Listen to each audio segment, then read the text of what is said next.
Bodhan electronic media association ఆధ్వర్యంలో ఇసుక quarry నిర్వాహకులు టిప్పర్ యజమానులపై చర్యలు తీసుకోవాలని సబ్ కలెక్టర్ ఏసీపీకి వినతి పత్రం ఇవ్వడం జరిగింది. నిన్న బోధన్ అంబేద్కర్ చౌరస్తాలో టిప్పర్ యాజమానులు టీ న్యూస్ మరియు రిపోర్టర్ తారాచంద్ దిష్టిబొమ్మ దగ్ధం చేయడాన్ని నిరసిస్తూ నినాదాలిచ్చారు.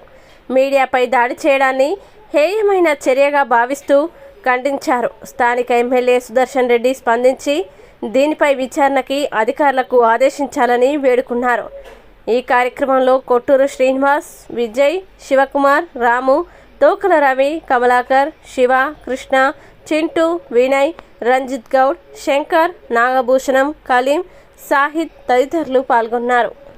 ప్రాంతంలో ఉన్న టిప్పరు యజమానులు, సిద్ధాపూరు ఖండగం ఇసుక క్వారీ నిర్వాహకులు మరియు డ్రైవర్లు కలిసి టీ న్యూస్ దిష్టిబొమ్మ దగ్ధం చేయడాన్ని ఈరోజు బోధన్ ఎలక్ట్రానిక్ మీడియా అసోసియేషన్ ఖండిస్తున్నాం.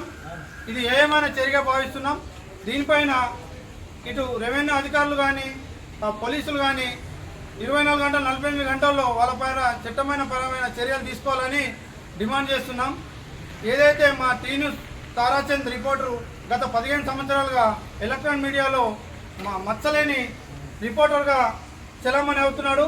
తన వృత్తిలో భాగంగా సిద్ధాపూర్ ఇసుక క్వారీ ఏదైతే నిబంధనలకు విరుద్ధంగా నడుస్తుంది, స్థానిక రోడ్లు ఖరాబ్ అవుతున్నాయని స్థానికులు ఇచ్చిన సమాచారం మేరకు ఆయన క్వారీకి వెళ్ళి న్యూస్ కవర్ చేయడం జరిగింది.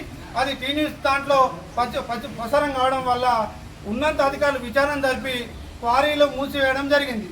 దీనిని కొందరు నాయకులు, క్వారీ నిర్వాహకులు, టిప్పర్ యజమానులు కుట్ర పన్ని ఉద్దేశపూర్వకంగా ఒక ఎస్సీ, ఒక గిరిజన నాయకుడు, మా గిరిజన రిపోర్టర్ అయిన తారాచంద్ దిష్టిబొమ్మ దగ్ధం చేస్తూ ఆయన బొమ్మకు నిప్పు పెట్టి కాళ్ళతో తన్నుతూ బెదిరిస్తూ నిన్న చేయడం జరిగింది. బిడ్డ, మేము మీ వెంట పడతాం, మా మీడియాకు తక్కంచనే వేస్తున్నారు. The press, the profession of the journalism, Indian constituency